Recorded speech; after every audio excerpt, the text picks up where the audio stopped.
So I've been waiting a couple of days to talk about the exploding pages simply because I was sort of hoping a bit more information would come out. Well, at the moment, things seem to have stopped. Israel doesn't even seem to be making a strategic advantage of this sudden downturn in communications on their northern border, Lebanon's southern border. So that's given me a little time to speculate on the law of unintended consequences that might result from this unprecedented event. So the law of unintended consequences will be that it will increase female emancipation throughout the Middle East and the Muslim world.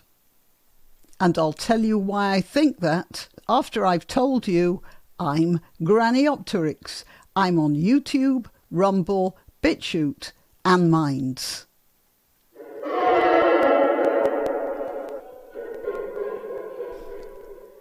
Okay, so I'll start with a warning here, which has nothing to do with the exploding pages, but is a warning for the West. I have a few notes here. You see, Hezbollah is an Iranian-backed militia, which is now bigger than the Lebanese army. Now, I want to explain something to you. You might not know this, but Lebanon was basically a Christian country with Muslims. Then they were foolish enough to give haven to the PLO after Yasser Arafat had tried to engineer a revolution to dislodge the Hashemite kings off the throne, and so he could take over Jordan as a ruler. He tried to do that. The king responded with utmost brutality and drove the PLO out of Jordan. The PLO made a run for Lebanon. I think possibly Lebanon was the only country that would take them. And you know that story of the woman who gives haven to a snake that was freezing outside, and then the snake bit her, and she asked why. And the snake said, well, yeah, that's just the way I am.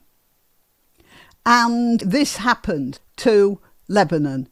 It's the Hezbollah were a small militia, and now their army is bigger than the Lebanese army, and they've more or less taken over the country.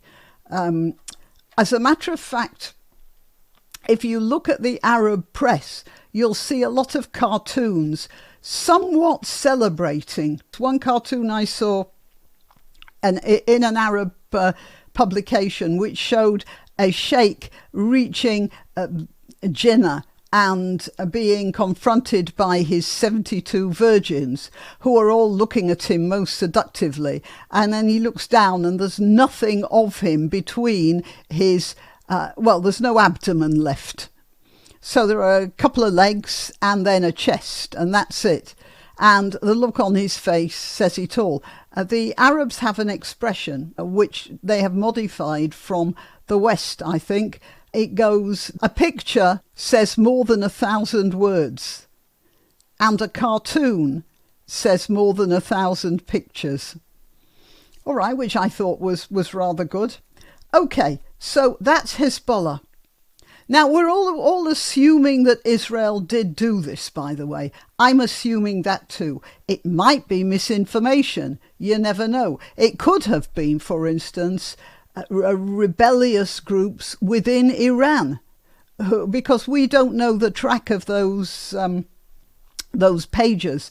They were supposed to come from Hungary, but they could just as easily have gone to Iran to be distributed to Hezbollah from there.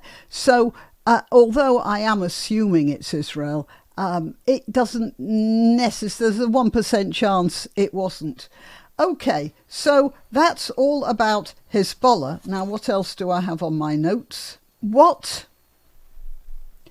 advantage would it be for Israel? Well, apart from the fact that about 3,000 Hezbollah active service people are now no longer in a position to be in active service one way or another. Although during the times of the Ottoman Empire, they had an entire battalions of slaves. They were called janissaries. And these slaves were boys that had been taken as tribute, as tax from Albania and Bulgaria and Greece. When the Ottoman Empire were ruling those places, they demand some of their children. They'd take these boys, they would castrate them, and then they would bring them up as soldiers. And they were some of the fiercest soldiers in the Muslim world. Well, we have a lot of men of similar physical attributes now. Perhaps they will go back to fighting. But there are others who are missing fingers and some who've been blinded. I doubt they'll be much use. So what advantage would this give to the Israelis? Well, the first is that they know who's been wounded. They will be able to find out records of hospital admissions and deaths and that sort of thing. And why is that important? Because after all, most of the people who were wounded in this attack would be hors de combat, wouldn't they? But the thing is about organisations of that sort of terrorist type, they tend to be family businesses.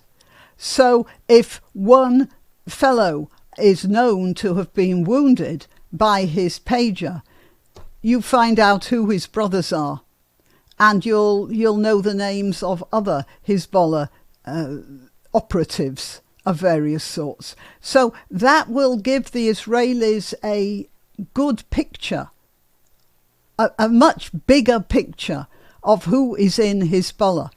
After all, I mean, to nobody's surprise, the Iranian ambassador to Lebanon was wounded by his Hezbollah pager. Who'd have thought that? Okay, so that's one advantage the Israelis will have. And what's the next one? Yeah, the other one is a morale thing, because everybody in the Arab world will be, again, frightened of the Israelis, frightened of what they can do, constantly worried that the Israelis are a bit too clever by half.